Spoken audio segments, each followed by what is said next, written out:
We started church January 2011 with the kinds of trend generation. We call the new generation again. Okay, we call the new generation multi-ethnic group.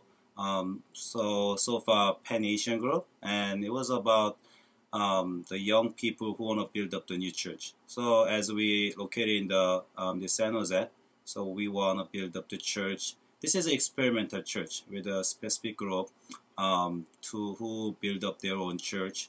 I've been a pastor about 10 years before start this new church, and new church is totally different. Starting a church is totally different than managing established church.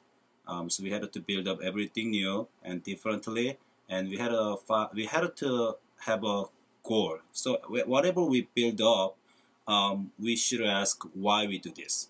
You know, the established church, there's things going on already, just they're gonna repeat or arrange it again or manage again.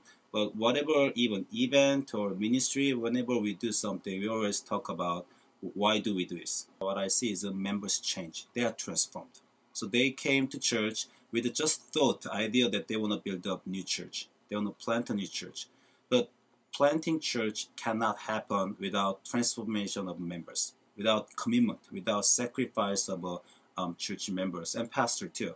So we came out to build a church with just like a Christian mind, and sooner or later we face the world that we cannot go over unless we are changed. So let members had to make more commitment and more sacrifice, and in that process I truly could see they become more closer to the disciple of Jesus Christ. So it was a transition from churchgoers, church attendant, to disciples. So a lot of members went through this process during the last 3 years. I had to go the similar process. And as a fruit, as a evidence of being a disciple, these church members more reach out to the people outside as a practice of being a disciple.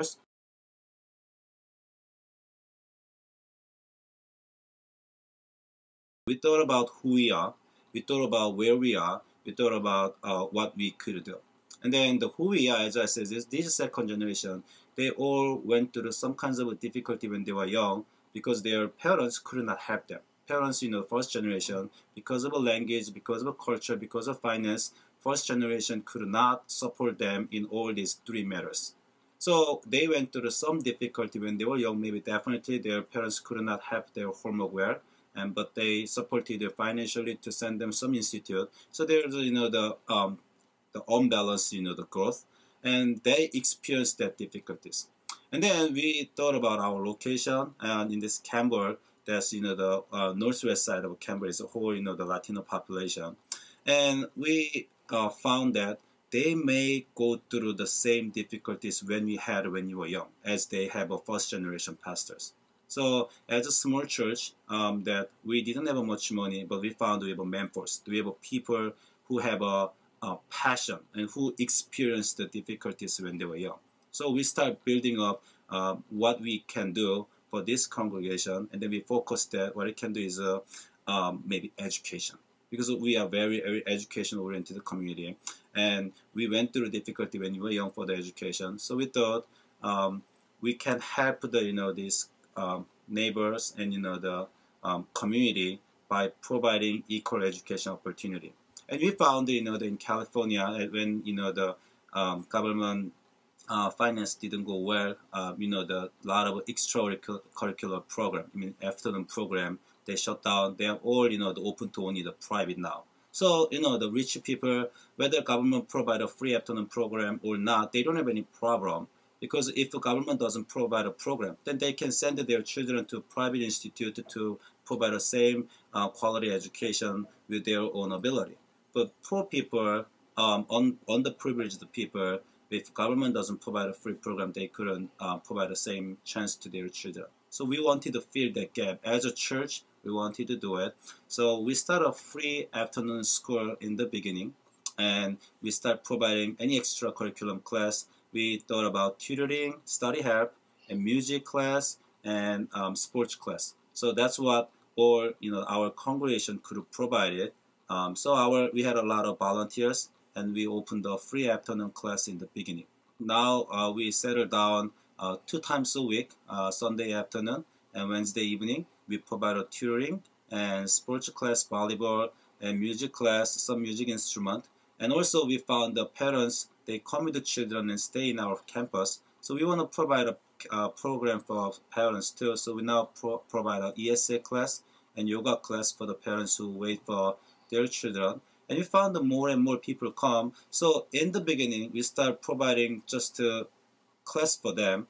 But we found that our children, now naturally, organically mingled with these neighboring children. And we found some new model that as we open the church's door to provide what we have, and they come, and now these two congregations, two different ethnic groups, they start mingled. Honestly, we had many outreaches before this seed. We had a homeless ministry. We participated half a project. We supported some missionaries. But as a small church, what we talk is, let's not just to walk without direction. Let's focus our energy to find the concrete fruit. That was our decision. So far, last whole year, we prepared more than 6 months, and then program itself now been more than 6 months. And during this whole year, we pour all our energy, we concentrate all our energy, all outreach energy for this seed program.